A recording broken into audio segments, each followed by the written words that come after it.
Hello good morning student. आज हम लोग फिर रसायन विज्ञान जो स्टार्ट किए गए थे तो हम लोगों ने क्या क्या देखा था, उसमें रासायनिक समीकरण को देख लिए थे।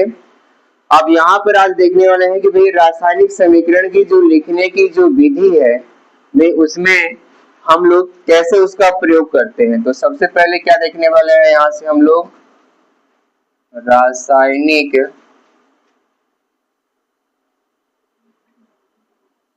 ठीक है ना, रासायनिक समीकरण लिखने की विधि समझेंगे, केवल लिखने की विधि।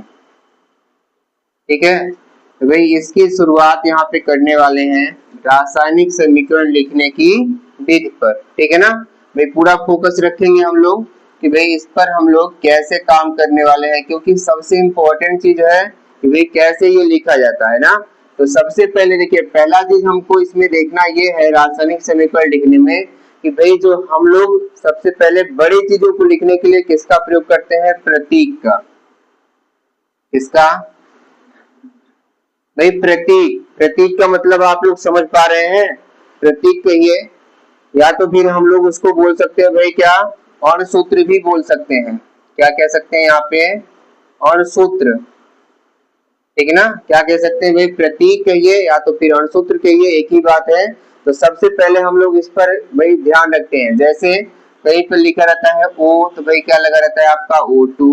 कहीं लिखा रहता है सोडियम Na, तो भाई यही सब आपके क्या है, प्रतीक बोलिए, चाहे इनको बोलिए भाई अणुसूत्र बोलिए। तो भाई इनका ही सबसे पहले हम लोग प्रयोग करते हैं, बिना इनके कोई भी समीकरण को लिखा नहीं जा सकता है। ठीक है, तो हम लोगों को ध्यान में रखना है कि भाई इनको कैसे लिखते हैं। आप देखिए किसी में आपका टू लिखा है, किसी में नहीं लिखा हुआ है। तो पहले हम लोग यहाँ पे समझ लेते हैं कि भाई वो ये टू क्यों आ रहा है और ये भाई इसमें क्यों नहीं आ रहा है। तो इसका सबसे भाई जो सीधा संबंध है कि आपके यानी जितनी भी गैसें होती हैं वो सब द्विपरमाणुक होती हैं, और जितनी भी गैसें नहीं है वो सब क्या है, आपके एक परमाणुक में रखे गए हैं। ठीक है ना, तो यहाँ पर भी कौन कौन सी चीजें हैं जो द्विपरमाणुक में आ रही हैं, हम लोग पहले उनको नोट कर लेते हैं, और फिर कौन कौन सी चीजें एक परमाणुक में आ रही हैं फिर हम लोग उनको नोट कर लेते हैं। ठीक है ना, तो यहाँ पर सबसे पहले भाई एक हेडिंग यहाँ पे डालना है आपको, द्वि ना परमाणुक, यानी द्विपरमाणुक, यानी वे कौन सी चीज है, तत्व है भाई यहाँ पे, यानी कौन सी आपकी गैसें हैं जो द्विपरमाणुक में आती है, यानी कौन कौन से अणुसूत्र हैं जो द्विपरमाणुक में आती है। तो भाई वे सभी क्या कहते हैं भाई, लिखेंगे यहाँ पे क्या, द्विपरमाणुक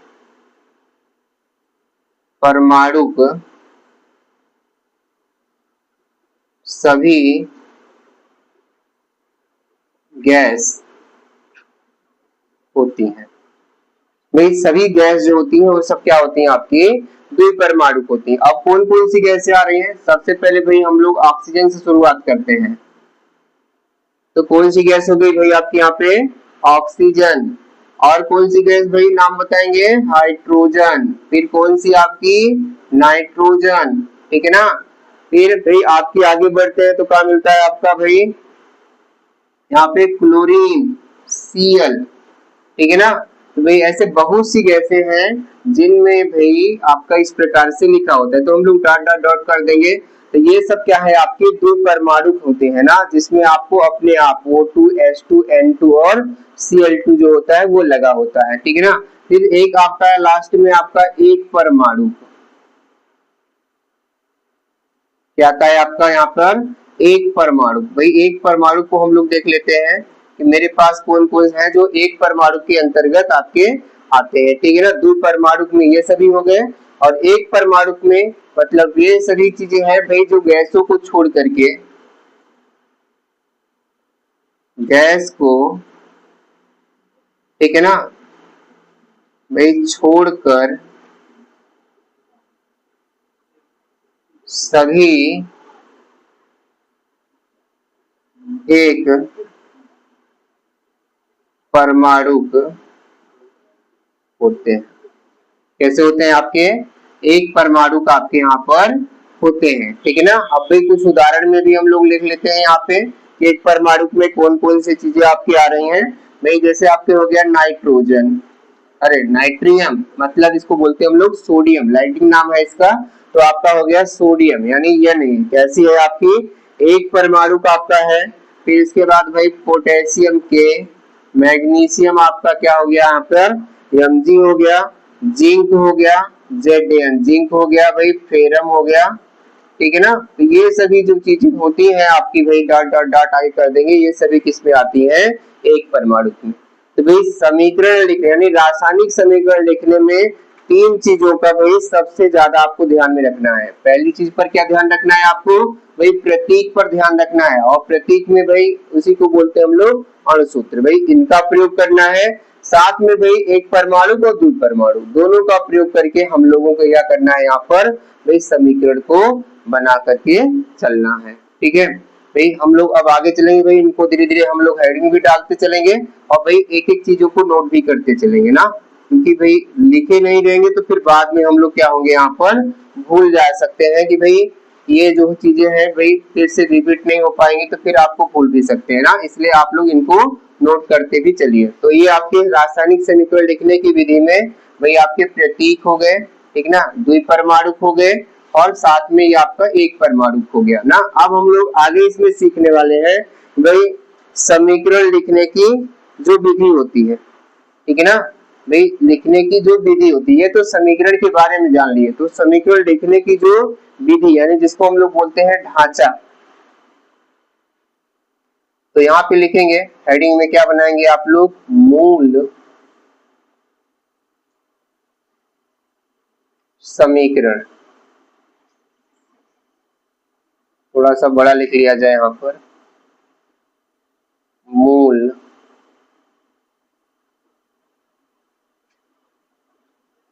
समीकरण।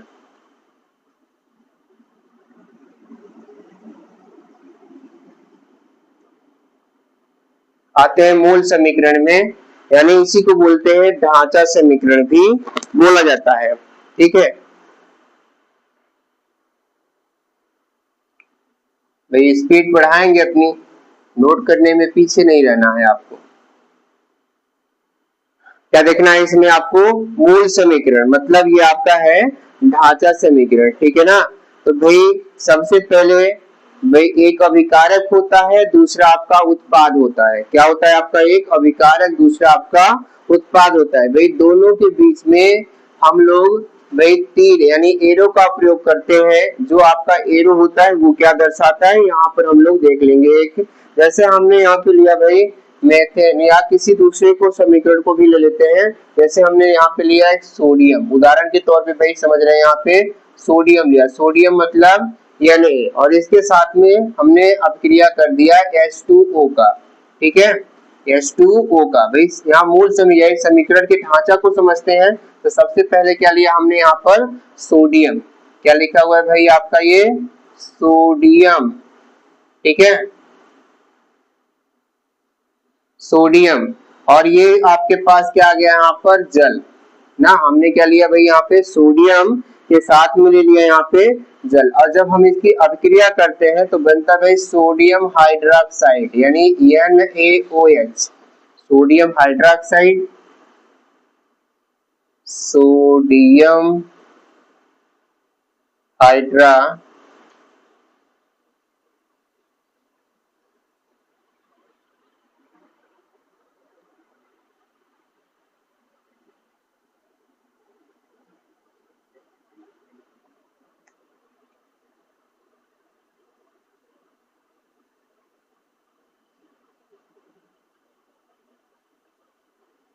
सोडियम हाइड्रोक्साइड, ठीक ना। और साथ में क्या निकल रहा है भाई यहाँ पे आपका, यहाँ पे निकलेगा आपका यहाँ पे हाइड्रोजन गैस,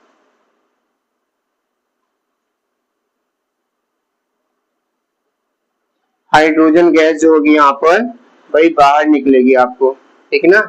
इसको भाई हाइड्रोक्साइड भी कह सकते हैं आप, तो भाई सोडियम हाइड्रोक्साइड या हाइड्रोक्साइड भी कह सकते हैं, ठीक है ना। चलिए आइए तो हम लोग समझते हैं यहाँ पे भाई मूल समीकरण, यानी समीकरण का जो ढांचा है सबसे पहले उस पे आते हैं। तो भाई पहला चीज पर हमको ध्यान में रखना है इन्हीं चीजों को हमें भाई इसमें देखना है कि किन किन ढांचाओं का प्रयोग किया जाता है। तो सबसे पहले भाई इसमें हम लोग पहला नंबर यहाँ से देखेंगे कि पहला नंबर हमें क्या ध्यान देना है इसमें, और फिर इसके बाद दूसरे तीसरे नंबर पर भी आते हैं। तो सबसे पहले हम लोग पहले नंबर को कवर करने वाले हैं।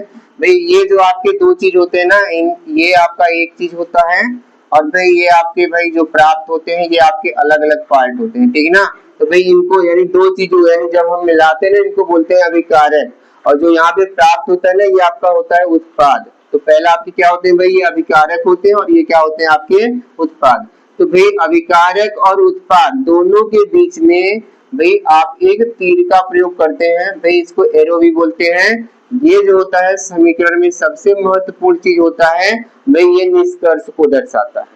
किसको दर्शाता है, निष्कर्ष को दर्शाता है, यानी इसी से हमको ये पता चलता है कि हमें क्या प्राप्त हो रहा है। तो समीकरण लिखने के सबसे पहले भाई तीर का प्रयोग आपको करना है। अगर आपका तीर का प्रयोग नहीं कर रहे हैं तो आपका जो समीकरण है वो सही नहीं होगा, भाई सही नहीं माना जाएगा।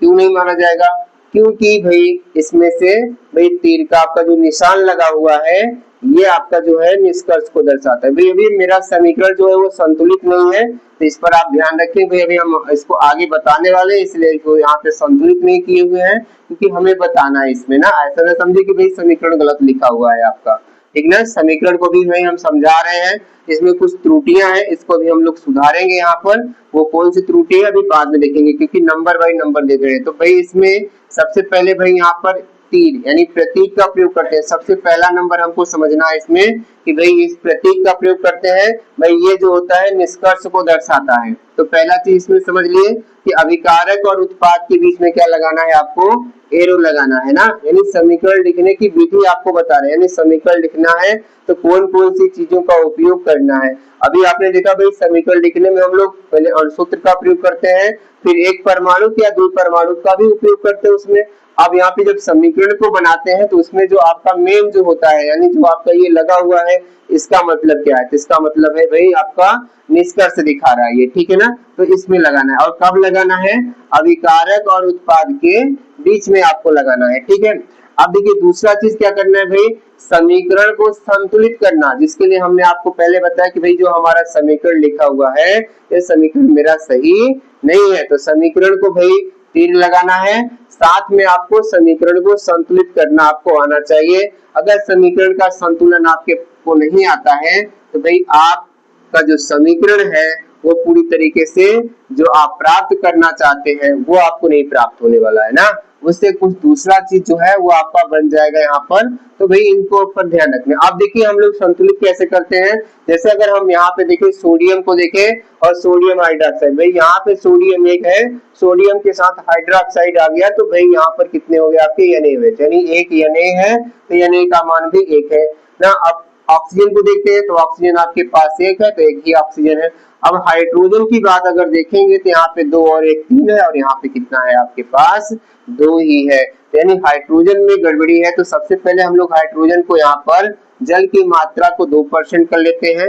अब आपके पास ऑक्सीजन की संख्या जो यानी यहाँ पे हाइड्रोजन की जो संख्या हो गई वो आपके पास 4 हो गई, और ऑक्सीजन की मात्रा कितनी हो गई, 2 हो गई। तो यहाँ पर अगर आप देखेंगे तो यहाँ के आपके पास 2 यानी 2 है, और यहाँ पर एक 3 है।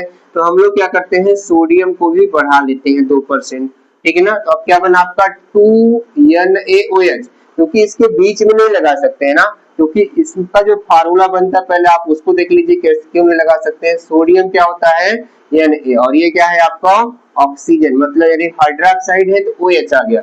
अब हाइड्रोक्साइड को समझने की कोशिश देखिए, ऑक्सीजन की जो संयोजकता होती है ना वो -2 होती है, और जो हाइड्रोजन की जो संयोजकता होती है ना वो +1 होती है, ठीक है ना।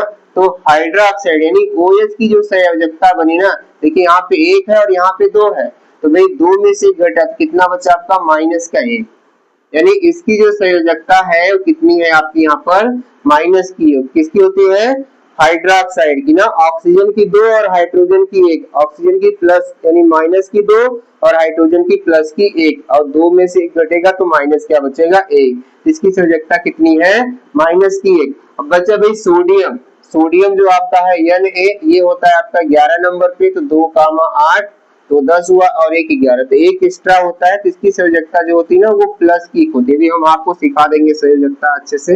ये आपकी प्लस की एक हो गई और ये माइनस की एक हो गई। तो आपको पता है ना, जब प्लस माइनस भाई बराबर हो जाए तो उदासीन हो जाते हैं।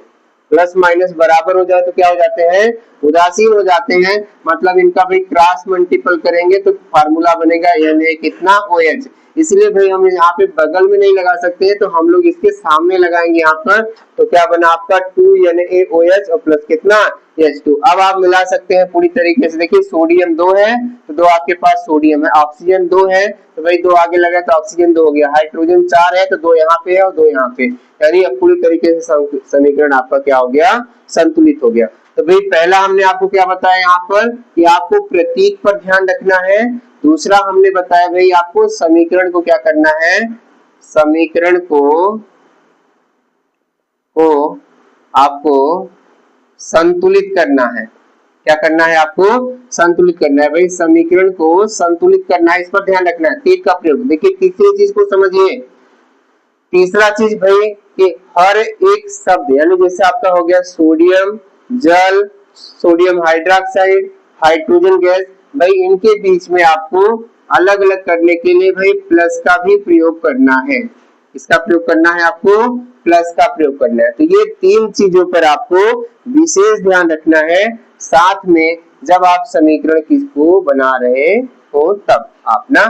एक बार फिर से हम लोग आएंगे यहाँ पर और अच्छे से एक बार देख लेते हैं। भाई अगर कहीं आपको समझने में गड़बड़ी हुई होगी तो भाई हम लोग पूरी तरीके से समझ लेते हैं।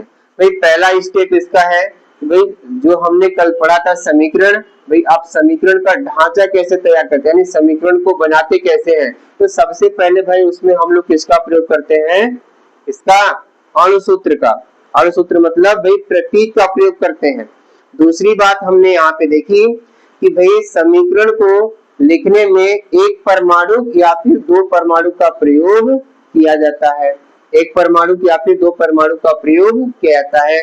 अब एक परमाणु में भाई जितनी आपकी गैसों को छोड़ करके जितने भी चीजें हैं सब एक परमाणु में ज्यादातर आएंगे आपके। भाई कुछ अपवाद स्वरूप है जो भाई आपके इधर उधर होते रहते हैं, तो भाई उनको हम अपवाद में रखते हैं। लेकिन हम लोग ये ध्यान में रखते हैं कि भाई गैसों को छोड़ करके सभी आपके एक परमाणु में बनते हैं। और जब दो परमाणु की ओर बढ़ते हैं तो भाई जितनी भी गैसें होती हैं सब आपकी क्या हो जाती हैं, दो परमाणु हो जाती है ना। इसमें भी कुछ अपवाद है, कुछ ऐसी भी गैसें हैं जो भाई एक परमाणु की तरफ जाती है तो अपवाद स्वरूप कुछ न कुछ उसमें बने रहते हैं।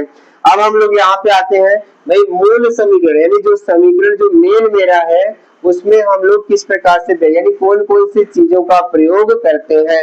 यहाँ पर सबसे पहले क्या प्रयोग करते हैं भाई, समीकरण में अभिकारक आपके पास होता है और क्या होता है आपके पास उत्पाद। अभिकारक और उत्पाद दो चीज होता है। अभिकारक का मतलब है भाई जिन चीजों को हम मिलाते हैं वो मेरा अभिकारक कहलाता है। जैसे हमने यहाँ पर देखा भाई सोडियम और जल को मिला दिए तो ये दोनों क्या कहलाए आपके अभिकारक। और जो आपको प्राप्त होगा यहाँ पे सोडियम हाइड्रोक्साइड और ये हाइड्रोजन गैस जो प्राप्त हो रही है ये आपकी क्या कहलाई भाई, आप यहाँ पे उत्पाद बन गई।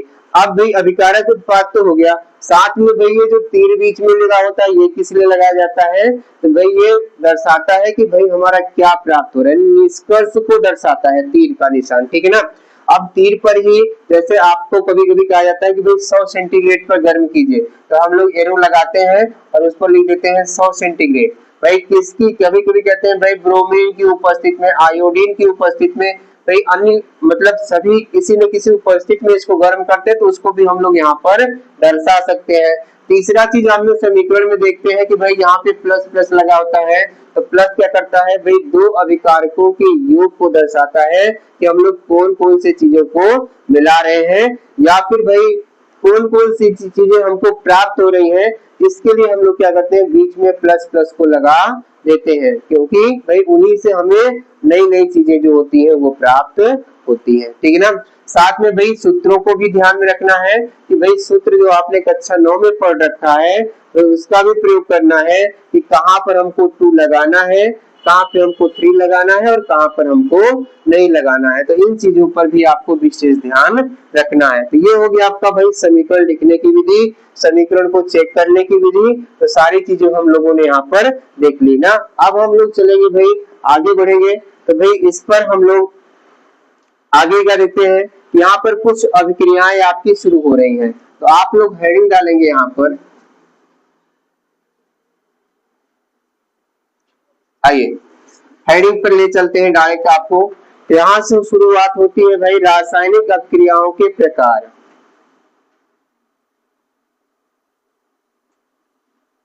रासायनिक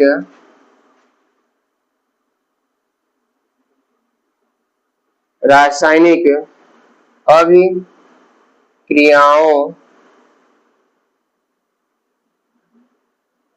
के प्रकार।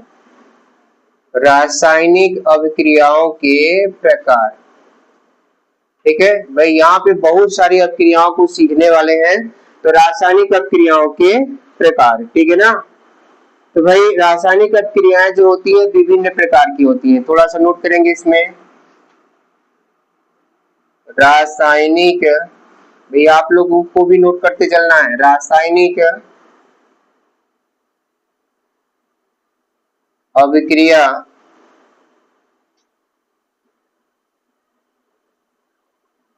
विभिन्न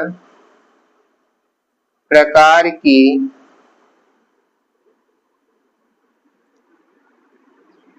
होती है। रासायनिक अभिक्रिया विभिन्न प्रकार की होती है भाई। उनका गुण धर्म वेशभूषा सब कुछ क्या होता है, अलग अलग होता है। तो भाई हम इतने मेन समझे है आपका, इतना ही नोट करते हैं। अब इसमें भाई यहाँ पर पहला हेडिंग डालेंगे हम लोग, विभिन्न प्रकार की होती हैं। तो पहला हेडिंग में आ जाते हैं यहाँ पर सबसे पहले संयोजन। शुरुआत करते हैं यहाँ पे संयोजन अभिक्रिया।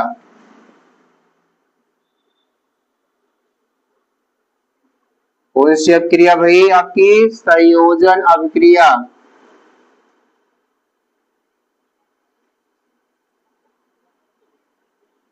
चलिए भाई संयोजन क्रिया पे आ जाइए। कौन सी क्रिया शुरुआत होने वाली है आपकी, संयोजन। मतलब वह रासायनिक क्रिया जिसमें दो या दो से अधिक पदार्थ, क्या है इसकी परिभाषा, कि वह रासायनिक क्रिया जिसमें दो या दो से अधिक पदार्थ भाई आपस में मिल करके किसी एक पदार्थ का निर्माण करते हैं, उसे कौन सी क्रिया बोलते हैं हम लोग, संयोजन क्रिया कहते हैं। वह क्रिया जिसमें भाई दो पदार्थों को मिला दे, जैसे हमने मिला दिया भाई जल और हाइड्रोजन, यानी हाइड्रोजन के साथ भाई जल, मतलब कि समझिए ऐसे सिंपल भाषा में कि हाइड्रोजन के साथ जैसे हमने ऑक्सीजन को मिला दिया, हाइड्रोजन के साथ किसको मिला दिया, ऑक्सीजन को, तो भाई क्या मिल गया, बन गया आपका यहाँ पर जल बन गया, ठीक है ना। इसी प्रकार हम लोग यहाँ पर देखने वाले हैं कि भाई जैसे हम बहुत सी चीजों को ऐसे है जो बहुत आसानी तरीके से भाई दो चीजों को मिलाते हैं तो एक पदार्थ का निर्माण हो जाता है, ठीक है। पहले इसकी परिभाषा नोट कर लेते हैं, फिर भाई इसको समीकरण के माध्यम से समझते हैं कि कैसे इसको आसानी से और भी समझा जा सकता है, ठीक है ना। तो लिखेंगे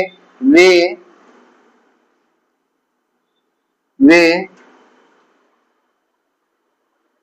रासायनिक अभिक्रिया, वे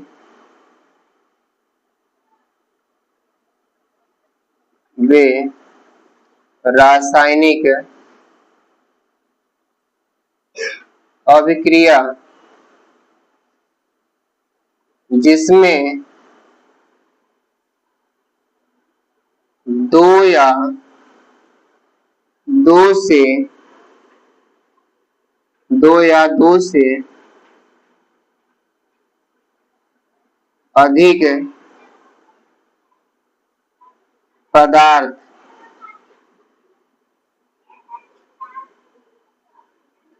मिलकर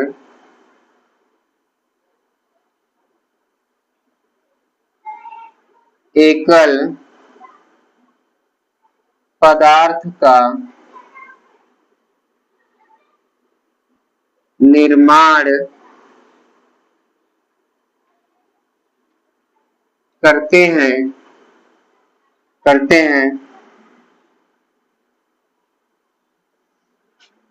संयोजन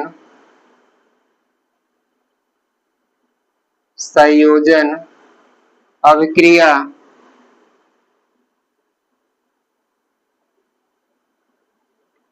कहलाती है। ठीक ना, क्या कहलाती है? संयोजन अपक्रिया कहलाती है। भाई यहाँ पर लेते हैं अमोनिया NH3,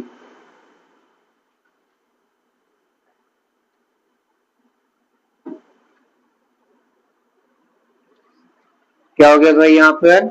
अमोनिया के साथ में हम लोग लेते हैं हाइड्रोक्लोरिक, ठीक है ना, क्या लेते हैं भाई यहाँ पर? HCl, हाइड्रोजन क्लोराइड,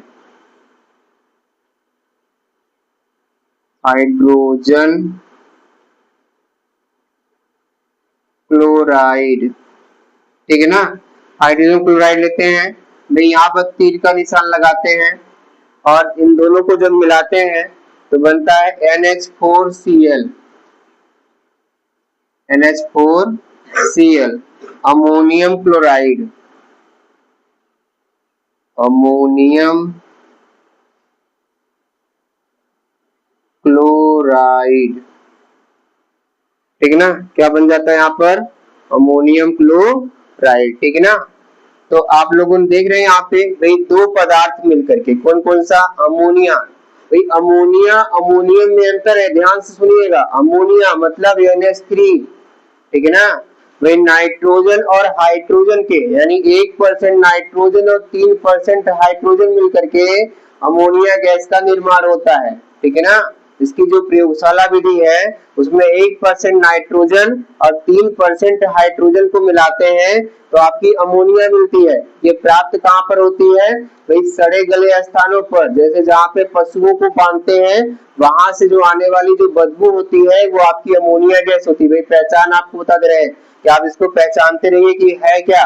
भाई वहां से जहाँ हमारे यहाँ भाई शौचालय के लिए जो स्थान बने होते हैं वहां से आने वाली खराब बदबू जो है क्या है? आपकी अमोनिया गैस है ना। तो सड़े गले स्थानों से इसको प्राप्त करते हैं, उसमें 1% नाइट्रोजन और 3% आपके हाइड्रोजन दोनों को मिलाते हैं तो भाई क्या बन जाता है? आपका अमोनिया। लेकिन यहाँ पर अमोनिया का सूत्र जो है NH3 है और हमने यहाँ पर अपक्रिया कर दी है हाइड्रोक्लोरिक, यानी हाइड्रोक्लोरिक यानी HCl के साथ कर दिया, यानी हाइड्रोजन क्लोराइड भी कहते हैं इसको। अगर इसके साथ कर दिए हैं तो क्या बन रहा है? आपका अमोनियम। और जैसे ही आप अमोनियम लिखेंगे, यानी अमोनिया से अमोनियम लिखेंगे तो NH कितना हो जाएगा? 4। NH4 को हम लोग क्या बोलते हैं? अमोनियम, और साथ में Cl लगा है तो क्लोराइड। क्या बना आपका? Ammonium chloride. तो इस अपक्रिया को, ऐसी अपक्रियाओं को हम लोग क्या बोलते हैं? संयोजन अपक्रिया। यहाँ पे भाई दो पदार्थ आपके मिल गए हो और उससे एक पदार्थ का निर्माण हो रहा है, कौन सी अपक्रिया कहलाती है? आपकी संयोजन अपक्रिया कहलाती है। साथ में यहाँ पर हम लोग और भी कुछ देख लेते हैं खास उदाहरण, जैसे मान लीजिए कि भाई और चीजों को भी इसमें थोड़ा ऐड कर लेते हैं। तो भाई यहाँ पर आते हैं हम लोग कार्बन डाइऑक्साइड, यानी CO के साथ में, CO, ठीक है ना। CO क्या है?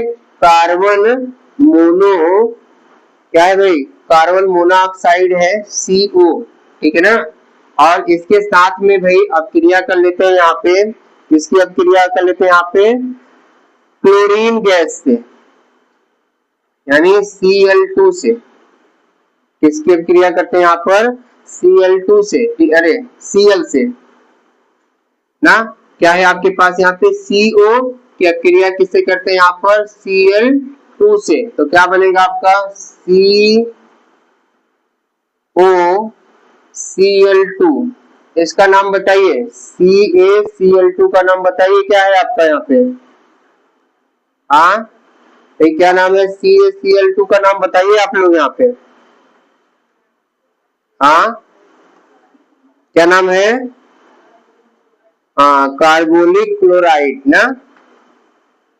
तो एक आपका ये भी हो गया। ऐसे इसमें बहुत सारे आपको उदाहरण भाई मिलेंगे जिसमें भाई दो चीजों से मिलकर के भाई एक चीज आपका यहाँ पर बन रहा है, ठीक है ना। तो ये आपकी क्या हो गई? संयोजन अपक्रिया, ठीक है ना। इसी के साथ में हम लोग दूसरा भी हेडिंग यहाँ पे कवर कर लेते हैं, वो आपकी कौन सी अपक्रिया है? वियोजन। तो हेडिंग डालेंगे आप लोग यहाँ पर वियोजन।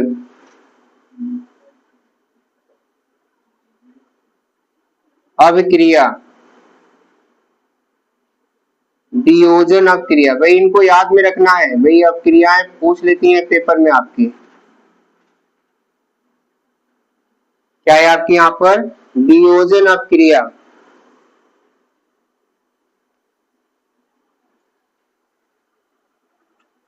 नोट करेंगे इसमें वे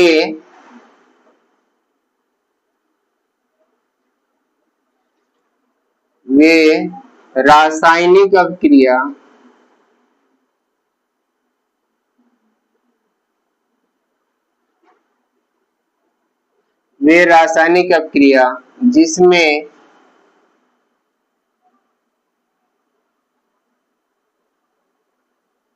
जिसमें एकल पदार्थ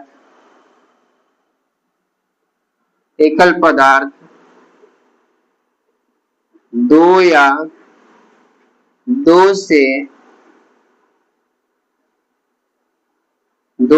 से अधिक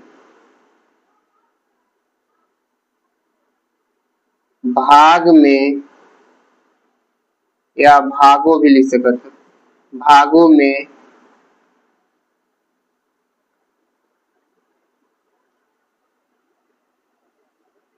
में अलग अलग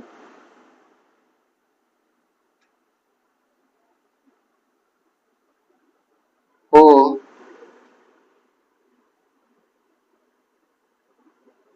जाए वियोजन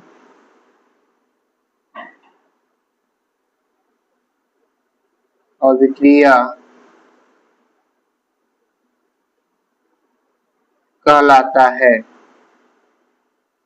वियोजन अपक्रिया कहलाता है, या तो भी कह सकते हैं संयोजन अपक्रिया के भाई विपरीत जो कार्य होता है वो क्या कहलाता है आपका यानी संयोजन के विपरीत। संयोजन में दो चीज मिलकर के एक बनता है और इसमें एक चीज टूट करके क्या होता है दो अलग अलग भागों में बढ़ जाता है, ठीक ना। उसे हम लोग क्या कहते हैं भाई वियोजन अपक्रिया कहते हैं। जैसे हम लोग लेते हैं यहाँ पे कार्बन डाइऑक्साइड यानी CO2, क्या हो गया आपका यहाँ पर कार्बन डाइऑक्साइड, ठीक है ना। कार्बन डाइऑक्साइड ये लिख देते हैं यहाँ पे कार्बन डाइऑक्साइड, ठीक है ना। तो कार्बन डाइऑक्साइड लेते हैं यहाँ पे CO2, भाई इसको अलग अलग करेंगे तो ये आपका हो जाएगा C, मतलब क्या हो गया भाई यहाँ पे कार्बन और प्लस कितना आपका O2, मतलब क्या हो गया आपके यहाँ पे ऑक्सीजन।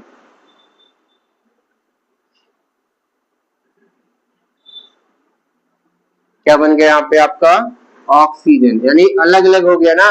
तो ऐसी अपक्रिया को क्या बोला जाता है आपका वियोजन अपक्रिया कहते हैं।